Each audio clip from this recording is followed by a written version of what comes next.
Hey, on se retrouve dans cette seconde partie autour des comorbidités. Aujourd'hui, nous allons aborder celles qui entourent le trouble dissociatif de l'identité.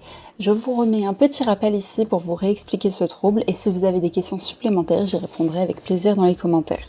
Je vous coupe rapidement pour vous prévenir que j'ai passé littéralement toute la vidéo à dissocier et donc à lire mon texte. Voilà, maintenant je vous laisse continuer.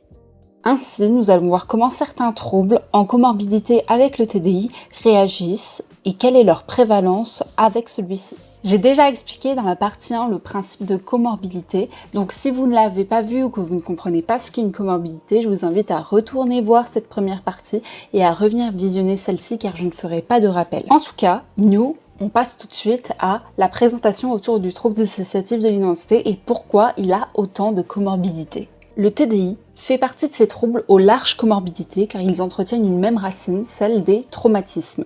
En effet, on peut y lire dans le DSM-5, dans le développement et l'évolution du TDI, que c'est principalement une voie traumatique. On peut même y lire que des cas de TDI dont la racine est traumagénique, il y aurait parmi ces cas 33% qui découleraient d'agressions sexuelles.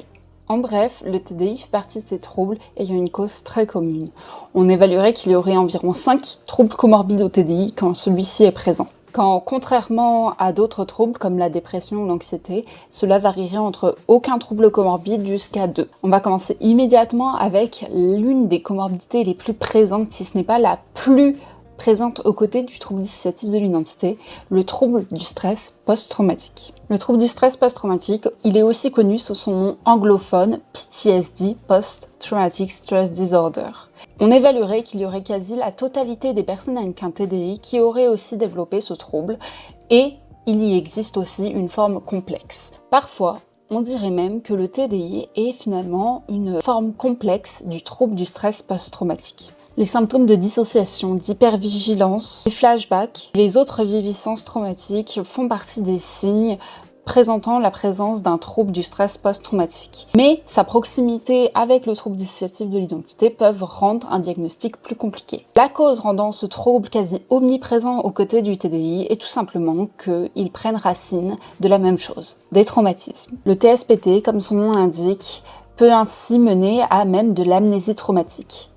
Un individu va en oublier une partie de sa vie, que ce soit le moment du traumatisme ou d'autres passages que le cerveau jugerait utiles pour éviter de trop lui nuire. C'est un trouble qui a été longuement étudié et qui a permis le développement d'une thérapie qu'on utilise encore énormément pour les traumatismes, l'EMDR, une thérapie par l'hypnose.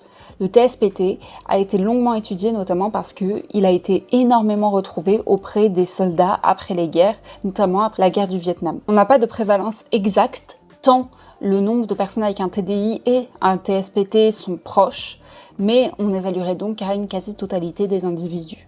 On va passer à un autre trouble aussi énormément présent dans la théorie de la dissociation structurelle. Il est aussi énormément confondu avec le TDI, et non, je ne parle pas de la schizophrénie, mais du trouble de la personnalité borderline. C'est un autre de ses cousins éloignés, le TPB ou trouble de la personnalité limite, est différenciable du TDI grâce à ce qu'on appelle le Rorschach Ink Block Test, avec ces symptômes qui peuvent souvent se rapprocher du TDI comme des perturbations d'identité et de la dissociation sévère. On estime qu'énormément de professionnels de santé ont du mal à se retrouver entre ces deux troubles. Pour ce qui est de la prévalence, ce trouble de la personnalité fait partie d'une des prévalences qu'on retrouve aussi le plus dans le TDI, car il toucherait entre 53% et 89% des personnes avec ce trouble. Il faut aussi donc prendre en considération que, étant un trouble de la personnalité, il peut affecter une seule des identités ou plusieurs au sein d'une personne qui a un TDI. Le TPB se traduit par plusieurs dysfonctionnements. Je vais vous lire ce qui est précisément écrit dans le DSM-5. Car celui-ci est caractérisé par une impulsivité marquée et une instabilité des relations interpersonnelles, de l'image de soi et des affects. Encore souvent appelé état de la personnalité limite, il se trouve dans des catégories de troubles, les troubles névrotiques, bien que étant limite avec les troubles psychotiques. Notamment par un des grands symptômes très connus étant la paranoïa, qui se caractérise par la survenue transitoire dans un état de stress d'une idéation persécutoire. On va passer à la troisième comorbidité, mais celle-ci est la seconde la plus présente chez les personnes qui ont un trouble dissociatif de l'identité. En l'occurrence, on va parler du trouble de la personnalité évitante. Entre 76% et 94% des personnes avec un TDI en seraient atteintes. Idem, c'est un trouble de la personnalité pouvant toucher que certains alters. Ce trouble, décrit dans le DSM-5 comme une inhibition sociale par des sentiments de ne pas être à la hauteur et d'une hypersensibilité au jugement négatif d'autrui, il touche davantage les personnes de nature timide chez qui cette timidité n'est pas affectée par l'âge. La présence de cette comorbidité peut notamment être expliquée par le risque accru pour les enfants timides ou renfermés d'être victimes de violences ou de harcèlement. Avec 45,5% des personnes avec un TDI atteintes de ce trouble, on va parler de la dépression ou du trouble dépressif. Décrite comme chronique ou majeure, elle toucherait donc quasiment la moitié des personnes avec un TDI, notamment dû au trouble du stress post-traumatique, rendant les flashbacks omniprésents, faisant donc un cercle infernal autour de la dépression. Une perte d'envie dans les activités du quotidien, une tristesse profonde inexpliquée, des idées suicidaires.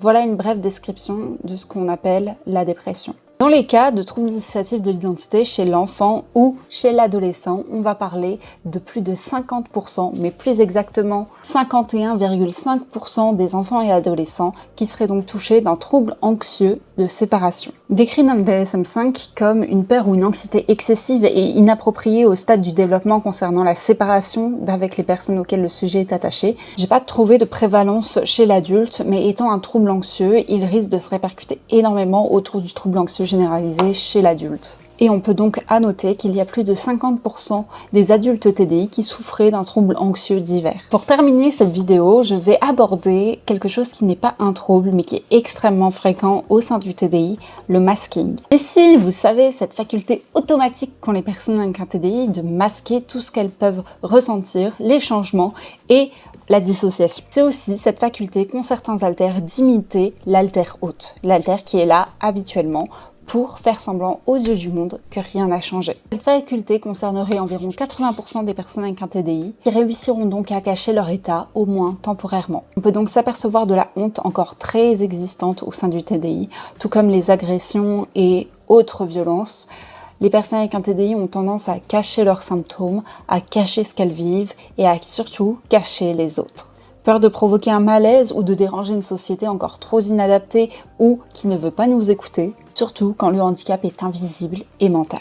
J'aimerais donc conclure avec le fait que je n'ai pas parlé de toutes les comorbidités existantes autour du TDI, car je n'en ai cité que 5 à peine, et comme je l'ai dit, tout le monde n'a pas forcément les mêmes. Pourquoi je n'ai pas trouvé énormément d'études et de prévalence? Parce que on est encore sur un trouble qui est très peu étudié, même en piochant chez Putnam depuis 1986. Mais nous aurons donc pu nous apercevoir du nombre grandissant de troubles pouvant s'associer au TDI pour réagir et pour se protéger, et que quand on liste le nombre de nos troubles parce qu'on a un TDI ou toute autre pathologie traumagénique, on se rend compte que très vite on peut cocher énormément de cases qui nous handicapent encore plus la vie que si on avait que le TDI. Dans de prochaines vidéos, j'ai envie de mettre à l'honneur des personnes ayant des troubles psy et qui ont réussi.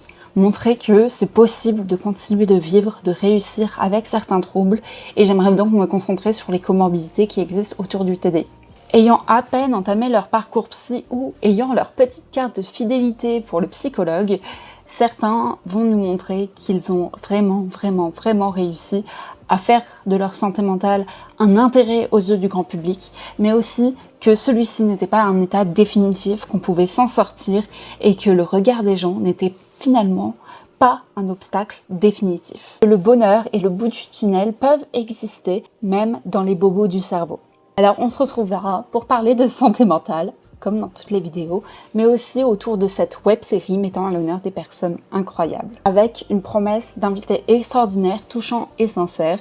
Et je tiens à vous rappeler donc que vous êtes légitimes. Sur ce, je vous fais à tous de gros bisous et j'espère que cette vidéo autour des comorbidités, de certaines stats et de symptômes autour de ces troubles qui peuvent énormément vous arriver si vous êtes atteint du TDI ou de troubles dont j'ai cité le nom.